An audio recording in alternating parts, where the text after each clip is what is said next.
Guys, welcome back to my YouTube channel. ಎಲ್ಲ ಹೆಂಗಿದ್ದೀರಾ? ಸುಮಾರು ದಿವಸ ಆಯಿತು ವಾಪಸ್ ನಾನು ಯೂಟ್ಯೂಬ್ ಬಂದೆ. ನಾಸ್ತಾ ಬಲ್ಲು ಆಯಿತಾ. ಇವತ್ತಿನ ಟಾಪಿಕ್ ಏನಂದರೆ ತಿರಾಮಿಸು ಬಿಸ್ನೆಸ್ಸು ಮತ್ತು ಸ್ಟಾರ್ಟಪ್ ಐಡಿಯಾಸ್. ತಿರಾಮಿಸು ಬಿಸ್ನೆಸ್ ಬಂದು most viral business, trending business. ಯಾಕಂದರೆ ಸುಮಾರು ಜನ ಸ್ಟಾರ್ಟಪ್ಸು, ಟೀನೇಜರ್ಸ್ ಎಲ್ಲ ತಿರಾಮಿಸು ಬಿಸ್ನೆಸ್ಸು, ಎಲ್ಲೋದ್ರೂ ತಿರಾಮಿಸು ಬಿಸ್ನೆಸ್ ಅಂತ ಇದ್ದಾರೆ.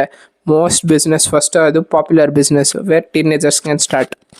ನೆಕ್ಸ್ಟ್ ಬಂದು cloud kitchen where you can earn 2 lakhs together per month. Okay, then ಇನ್ನೊಂದು ಬಂದು ಟಿ ಶರ್ಟ್ ಪ್ರಿಂಟಿಂಗು. ಅದು ಕಸ್ಟಮೈಸ್ಡ್ ಟಿ ಶರ್ಟ್ ಪ್ರಿಂಟಿಂಗು. ಮಿಷಿನ್ಗೆ ಒಂದು 40,000-50,000 ಸಾವಿರ ಖರ್ಚಾಗುತ್ತೆ. ಆಮೇಲೆ ಬಲ್ಕಲ್ಲಿ ಟಿ ಶರ್ಟ್ಸು ಎಲ್ಲ ತೊಗೊಬೇಕು ಅಂದರೆ ಒಂದು 60,000-70,000 ಸಾವಿರ ಹತ್ರ ಆಗುತ್ತೆ ಟಿ ಶರ್ಟ್ ಪ್ರಿಂಟಿಂಗ್ ಬಿಸ್ನೆಸ್ಗೆ. ಕನ್ಸಿಸ್ಟೆನ್ಸಿಯಿಂದ ವೀಡಿಯೋಸ್ ಬರ್ತಾ ಇರುತ್ತೆ. ಮಿಸ್ ಮಾಡಿದೆ ಲೈಕು, ಶೇರು, ಸಬ್ಸ್ಕ್ರೈಬು ಎಲ್ಲ ಮಾಡಿ. ಸಿಗೋಣ ಮುಂದಿನ ವೀಡಿಯೋಲಿ.